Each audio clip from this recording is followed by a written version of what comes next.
Bienvenue dans l'heure de fourche, le podcast animé par le secrétariat général de l'enseignement catholique.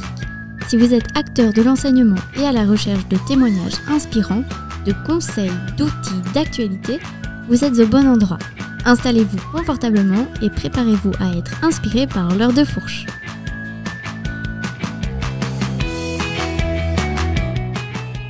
Bonjour à toutes et tous et bienvenue dans ce qui est déjà le dernier épisode de notre première saison du podcast L'heure de fourche. Avant de commencer de rentrer dans le vif du sujet de cet épisode un tout petit peu particulier, mes chers auditeurs, chères auditrices, on a envie de vous remercier de nous suivre comme ça depuis le début d'année scolaire. Vous êtes plusieurs centaines à être abonnés à notre podcast sur les différentes plateformes d'écoute. Et ce qui a donné plusieurs milliers d'écoutes des 19 premiers épisodes. Et donc, on vous en remercie. On vous invite, si vous le voulez, déjà à nous noter sur toutes les plateformes d'écoute, à noter le podcast si vous l'appréciez et à nous laisser en commentaire vos avis, ce que vous voudriez voir poursuivre, ce que vous voudriez voir modifier, s'il y a un thème en particulier que vous voudriez aborder. On est là, on est à votre écoute, donc n'hésitez pas. Voilà, ceci étant dit, on va maintenant se lancer dans ce dernier épisode qui va être un peu spécial. Voilà, on est vraiment aux vacances, c'est le dernier jour, voilà, on y est. Et donc, on vous a concocté un petit épisode un petit peu spécial qui va être fait uniquement de bons plans. Et pour ça, en fait, j'accueille Déborah, Victoria et Gérald autour de moi. Et on a une petite pensée aussi pour Marie qui a décidé de voguer vers d'autres horizons professionnels. Marie que vous avez pu entendre tout au début de la saison. Et de Gabriella qui est en congé de maternité actuellement. Et donc on a une petite pensée pour elle. Et donc qui veut commencer par ses bons plans de l'été? Allez. Ah, ça balance déjà, voilà. c'est ça? Allez, Déborah, vas-y. Déborah. C'est parti. Bonjour Arnaud, bonjour chers auditeurs. Alors moi j'avais envie de vous parler d'un livre qui s'appelle, vous le voyez pas, mais Arnaud, Victoria. Oui, c'est Et alors, justement, c'est le titre, aux éditions Mijade par Sonia Couder et Grégoire Mabir. Alors, c'est un album qui est destiné aux tout petits, 4-5 ans, et qui parle du harcèlement scolaire et plus largement du bien vivre ensemble, de la confiance en soi et de l'estime de soi. Donc, je trouve que c'est vraiment un livre à lire cet été, à vos tout petits, si vous en avez, et pourquoi pas déjà prévoir, même si je sais qu'on va seulement être en vacances, à prévoir pour la rentrée à le lire à ses élèves. Je trouve ça déjà pas mal. On sait bien que les profs ne sont jamais à 100% en vacances. Ce qui fait penser, Déborah, que pour cette thématique du harcèlement, on avait fait un épisode, le numéro 5, si je ne dis pas de bêtises, et qu'on vous invite à y réécouter. Alors, un épisode belle autopromo quand même. Mais oui, c'est beau quand même. Hein. Et donc, l'histoire de Et alors, c'est donc dans la cour de l'école, Basile fait régner la terreur. Donc, chaque matin, il s'en prend à un élève différent, le critiquant sur son physique.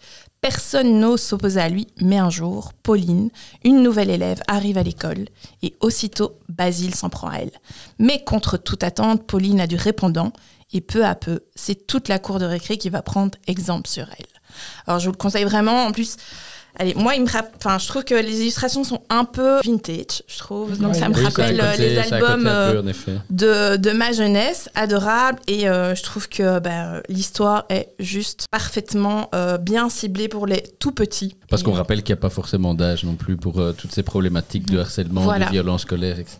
Ça peut malheureusement commencer assez tôt. Pour faire de la prévention, mieux c'est. Donc voilà, je vous conseille celui-là. Voilà pour mon premier bon plan. Alors, parce qu'il y en a d'autres. Oui, il y en a d'autres, mais peut-être que je vais d'abord lancer la balle à Victoria. Oui, je ne vais pas tous les balancer d'un coup. Alors moi, j'ai 2 bons plans. J'ai un bon plan qui est un peu plus cérébral, on va dire, et l'autre qui est un peu plus physique. Donc, le premier bon plan, ce sont en fait plusieurs ressources à trouver sur une page du site enseignons.be. Et donc, sur cette page web, vous pouvez y retrouver plusieurs ressources liées à l'été qui sont plutôt destinées à l'éveil scientifique des élèves de la première à la 4e primaire. Et donc, il y a par exemple un document qui reprend toutes les dates de début et de fin d'été, la position du soleil, la durée du jour et de la nuit. Et vous pouvez aussi y retrouver des informations sur les fruits, les fleurs et les insectes. Vous pouvez aussi trouver des articles qui proposent des activités pour mieux connaître et protéger les insectes, ou encore sur l'école du dehors. Et alors, sur cette page, on a aussi parlé. Effectivement, on a aussi parlé de l'école du dehors. Alors sur cette page, il y a aussi 3 liens vers des vidéos qui expliquent les saisons, la durée des jours pendant l'année. Donc voilà, pour expliquer un peu de manière pédagogique pourquoi finalement il y a des saisons, pourquoi les jours raccourcissent pendant l'hiver et s'allongent durant l'été. Ça, c'est quand il fait beau. Ça. Quand il fait beau. C'est pas toujours le cas. Ça. Et donc, ce sont toutes des ressources qui peuvent vous inspirer pendant l'été et qui peuvent répondre à des questions qu'auraient les enfants par rapport à cette période de l'année. Alors moi, je veux bien me lancer, mais j'en aurais qu'un de bon plan. Alors c'est un long bon plan, mais je peux le faire. Gérald est déjà un petit peu en Mais oui, c'est ça. Alors, moi, ici, je vais vous parler finalement d'un truc qui me passionne depuis des années, c'est le monde des jeux de société. Alors, ils ont le vent en poupe depuis vraiment pas mal de temps. Et pour l'anecdote, avec mes potes, on s'y était mis un peu avant que ce soit la mode. Hein. On avait commencé avec un jeu qui s'appelait... je vais vous le teaser parce qu'il est vraiment super vintage aujourd'hui. Il date de 1989, donc c'est pas tout jeune. Mais c'est une très belle année qui m'a vu naître. Il reste de toute façon excellent. Ce jeu, ça s'appelle HeroQuest. Alors, je sais pas si quelqu'un d'entre vous... Je connais pas. Pas du tout. Alors, il est assez connu des initiés, peut-être un peu moins connu, même s'il a été réédité maintenant, mais là-bas, c'est un dungeon crawler. Donc, qu'est-ce que c'est dungeon crawler ? Littéralement, c'est on rampe dans un donjon. Donc, finalement, chacun incarne un personnage, un mage, un chevalier, un truc comme ça, et on doit buter des monstres et découvrir des trésors. Voilà. C'est le pitch. Je vous le fais en très résumé parce que sinon on est parti pour des heures d'explication. Mais donc voilà. Et finalement, moi c'est une passion. Mais pourquoi est-ce que je vous parle de ma passion aujourd'hui ? Mais c'est parce que les jeux de société, ils ont énormément de bienfaits pédagogiques.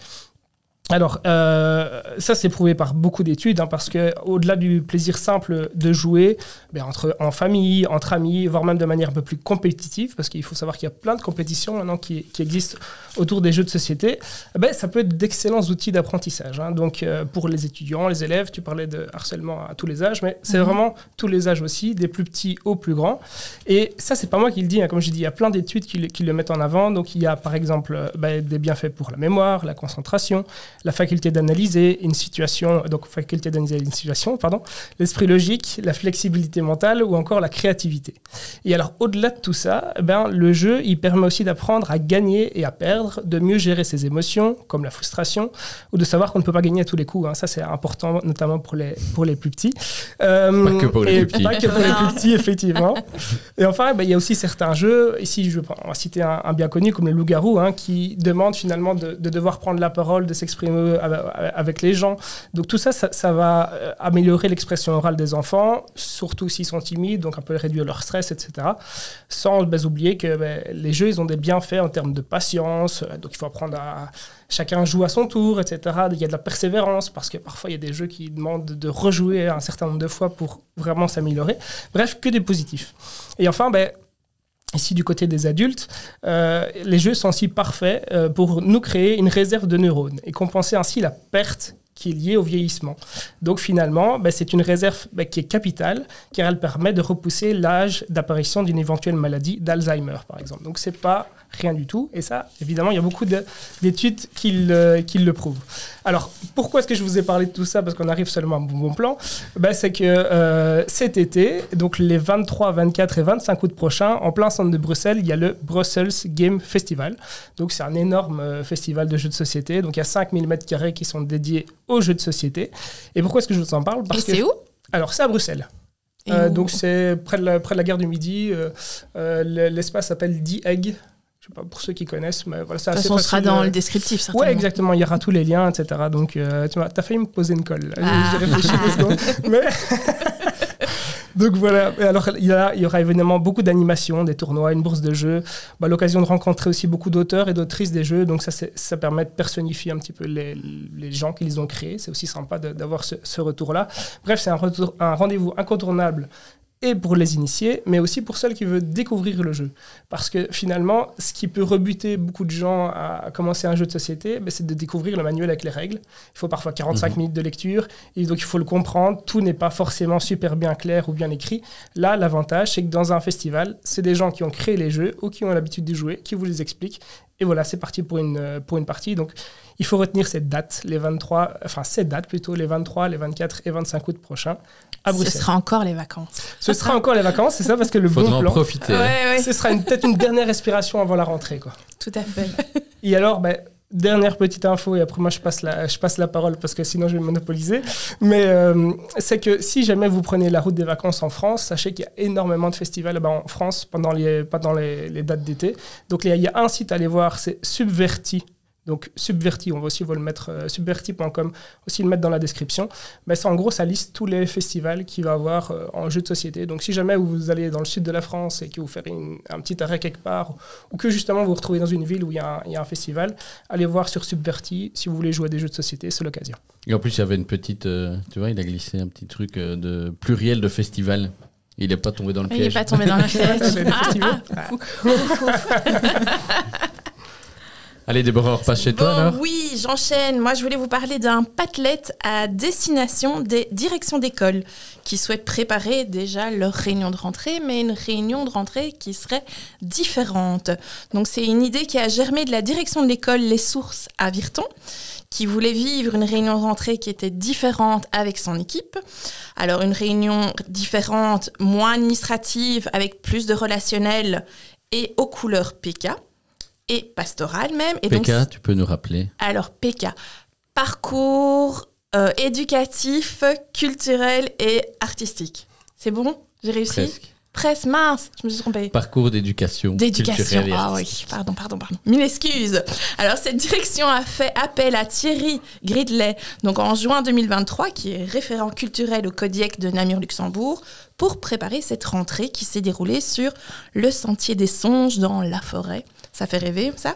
Alors, comment ça s'est déroulé? Donc, une matinée balade avec une dizaine de haltes, avec dans les haltes une présentation PK, une activité photolangage, des chants, une animation nature, une autre pastorale.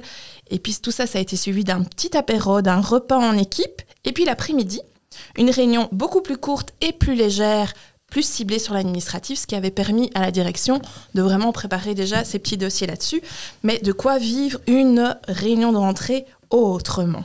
Alors, cette réunion, elle a eu écho sur les réseaux sociaux, même jusque dans le sud de la France, dans les Cévennes. C'est beau, ça. Et ouais, c'est beau, hein. Franchement, ça a eu pas mal de succès de répondants. Et l'école spécialisée du Mardasson à Bastogne a aussi fait appel à Thierry Gridley suite à ça. Et donc, à partir de là, l'équipe diocésaine a décidé de faire une offre aux directions. Donc, une journée de formation qui a eu lieu à la yourte de l'IMEP, donc qui est l'Institut supérieur de musique et de pédagogie de Namur. Cette réunion a eu lieu au mois de juin, organisée par Claude André de l'équipe CSA et Thierry Gridley. Alors, une formation où chaque direction a pu amener des idées pour vivre une réunion de rentrée différente, spéciale. Alors, Catherine Debu, qui est professeure à l'IMEP et en étroite collaboration avec les autres professeurs, a créé ce Padlet d'idées à partager pour vivre une réunion vraiment de rentrée autrement.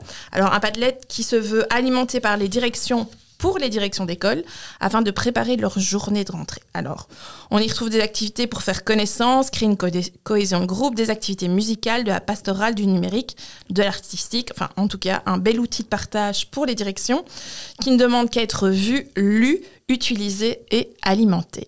Voilà pour mon deuxième bon plan. Merci, Déborah. Alors, moi, je vais vous présenter aussi mon deuxième bon plan, qui est plus physique. Je vous propose de vous détendre parce que c'est un bon plan qui peut se faire à l'intérieur comme à l'extérieur, à condition qu'il ne drache pas, évidemment. Il s'agit du yoga. Ah, génial, ça pour les vacances. Oui, donc je crois comprendre qu'il y a quelques petits yogis autour de la table, n'est-ce pas? Non. Pas moi. Ça dépend qui. Alors, donc ce bon plan pourrait vous plaire. Donc, j'ai vu passer un article qui parlait du yoga et de ses bienfaits pour les enfants. Parce que c'est vrai que quand on pense au yoga, souvent on pense que c'est juste pour les adultes. Mais en fait, ça peut aussi se faire dès l'âge de 3 ans. Donc, c'est une pratique qui possède de nombreux bienfaits. Ça permet de développer la coordination, l'équilibre, d'évacuer le stress, de se calmer. C'est bénéfique aussi pour la concentration, via la respiration et la méditation. Et les enfants peuvent se concentrer sur eux-mêmes, sur le moment présent. Et donc, le yoga peut aussi être un moment ludique. Par exemple, on peut raconter une histoire pendant le yoga. Par exemple, dans l'article, il parlait aux enfants qu'ils allaient embarquer sur un tapis volant en racontant une histoire. Donc, je trouve ça super chouette. Et donc, on vous a aussi parlé de la pratique du yoga dans un précédent article du magazine Entrée Libre, donc le magazine du CEGEC, qui date de novembre 2023. Non, je pense pas. C'était Gabriella, il me semble. Gabriella. Et alors, dans cet article, on vous présentait l'école maternelle de Saint-Joseph de Comblain, qui a mis en place une période de yoga tous les lundis après-midi après la récréation. Et en fait, cette période, c'est l'occasion de proposer à ceux qui ne font plus la sieste un retour au calme avant de retourner en classe. Et alors, il y a aussi les élèves de primaire qui en bénéficient parce qu'ils font aussi cette période tampon entre la récréation et le retour en classe. Moi, je trouve ça super intéressant, en tout cas, de faire ça avec des enfants. Donc, ça peut vous donner des idées pour votre classe ou votre école, ou tout simplement vous donner envie de faire du yoga cet été. Donc, voilà pour mon bon plan. Pour se ressourcer. Oui. Exactement. Il y a quelques chouettes petits livres, je me souviens plus, il y avait une histoire avec une grenouille. Oui, je l'ai ici, juste ici. J'en profite pour vous parler du livre. On vous avait parlé du livre dans l'article d'entrée libre, justement, qui s'appelle « Calme et attentif comme une grenouille » de Eileen Snell. Et en fait, il regroupe des exercices, des histoires, des jeux et des méditations pour les enfants de 5 à 12 ans. On vous le mettra en description, ne vous inquiétez pas. Donc voilà, pour compléter le bon plan. Voilà, maintenant, merci Victoria. C'est toi, Déborah, qui va clôturer les oui, les j'en ai bons encore plans. un troisième, j'avoue. Allez, vas-y. Donc cet été encore, l'ASBL Arc-en-Ciel organise une récolte de matériel scolaire au profit des enfants et des jeunes défavorisés. Alors cette année, c'est 81 associations qui sont inscrites, ce qui représente 5058 enfants. Donc plus de 5000 enfants fragilisés par la vie et qui aimeraient vivre une rentrée égale à tous les autres. Donc cette récolte de matériel, elle a commencé déjà le 15 juin et elle se terminera le 17 août. Donc on est encore en plein dedans pour cet été. Donc pour participer, c'est rendez-vous dans les magasins partenaires pour y déposer vos dons. Donc c'est 21 magasins Fox & pas que je fais de la pub, mais voilà, c'est pour aller déposer. L'Asiaco à Louvain-la-Neuve et le bureau Vallée à Mézières, donc près de Mons. Donc sur le site internet de Asiaco, il y a même possibilité d'acheter les packs scolaires en fonction de l'âge des enfants. Il y a des packs à 5, 15 et 20 euros. Donc, si on n'a pas le temps d'aller déposer nos dons, si ce n'est pas tout près de chez soi, donc on peut aller et la SIACO se chargera, elle, de remettre les packs aux associations.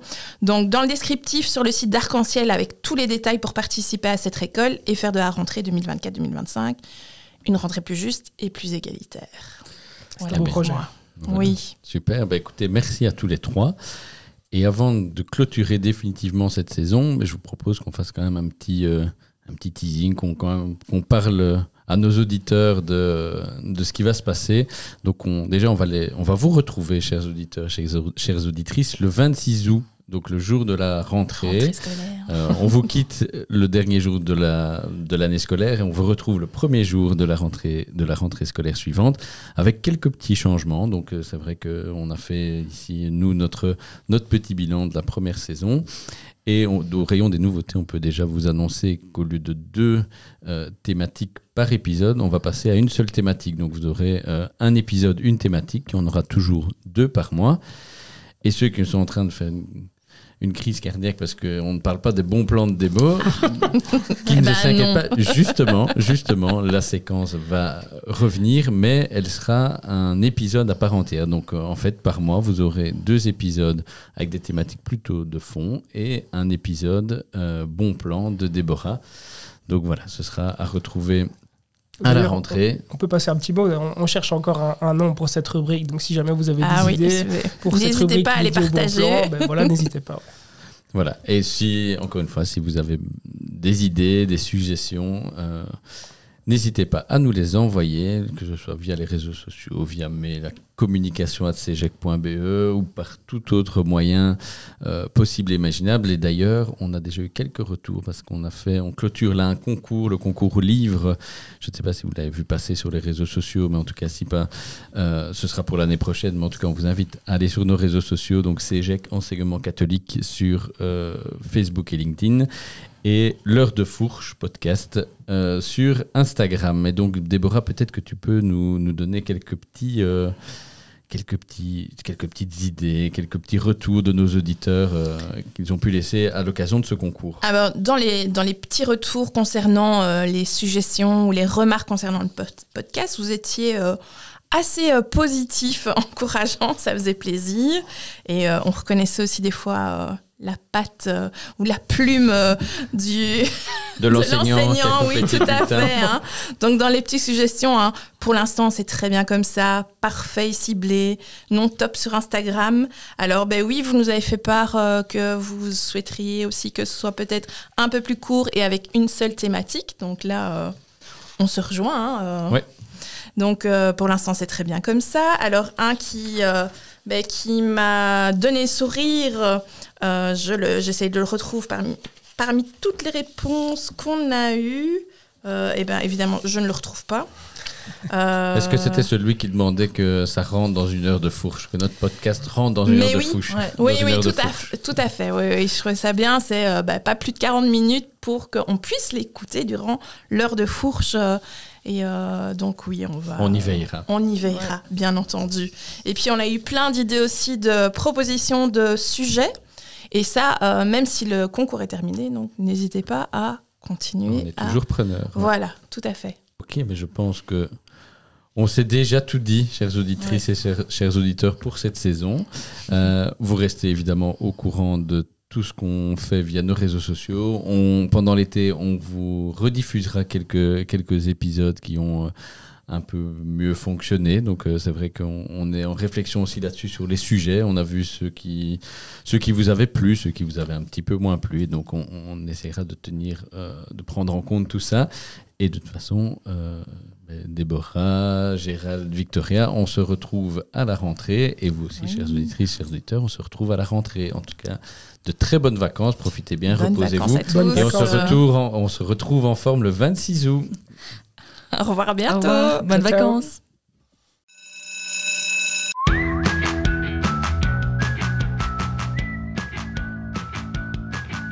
La cloche a sonné, mais notre échange ne fait que commencer. Avant de nous séparer, rejoignez-nous sur les réseaux sociaux en cherchant CEGEC Enseignement Catholique ou L'Heure de Fourche Podcast.